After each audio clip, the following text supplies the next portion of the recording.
"I told you I don't need medicine! You can't make me!" yelled the 6-year-old boy, running away afraid. While young Jake Smith had escaped the hospital and headed right into the Murphy family's minivan and was now masquerading as Denny Murphy, the identical brother he didn't even know about, Quinn's son, Denny, was now high up in a luxurious penthouse, being mistaken for Jake Smith and being asked to take Jake's medicine. The man wielding the pill bottle, Fred Smith, had taken him home, thinking he was Jake.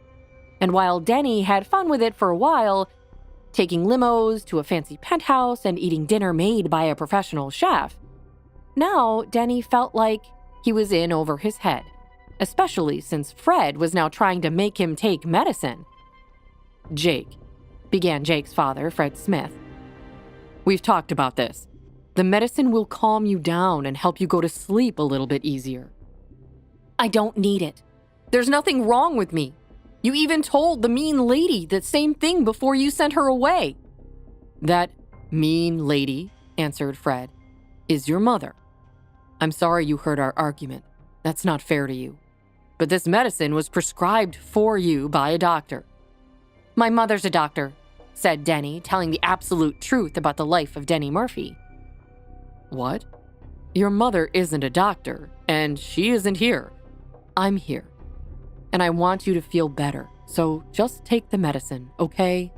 sighed Fred, addressing the boy he thought was his son, Jake. Fred was weary.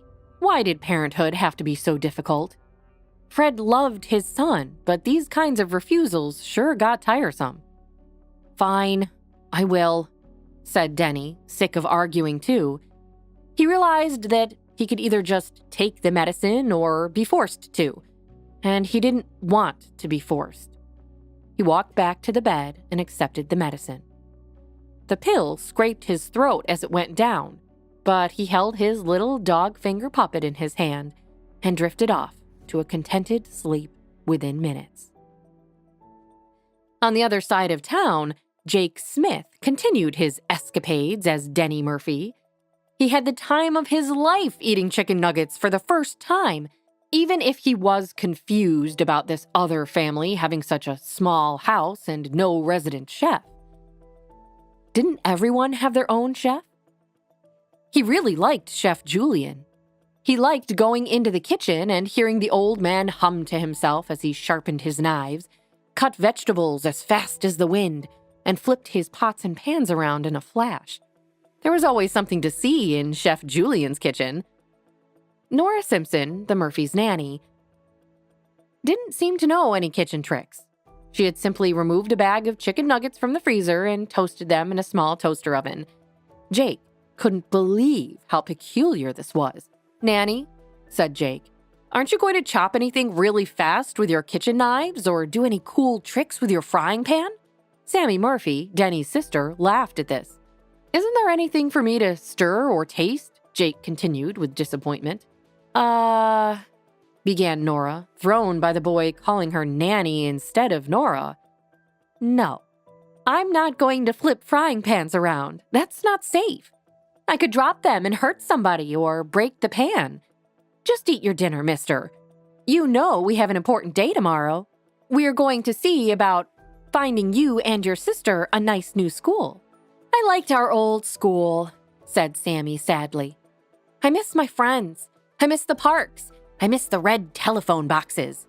"Aw, honey," said her mother, Dr. Quinn Murphy, who had just appeared in the doorway after changing out of her work clothes. "I know it's hard moving to a new place, but I promise you'll make new friends. We can go to Central Park and you'll see all kinds of exciting things that are way better than red telephone boxes." "Do you mean it?" asked the girl a little skeptically, warming Quinn's heart. "Absolutely," said Quinn. "And tomorrow, we are visiting a great new school to see how you like it. I know they have a dance studio and art classes, and maybe you can even learn a musical instrument. Would you like that?" "I want to play the drums," said Jake.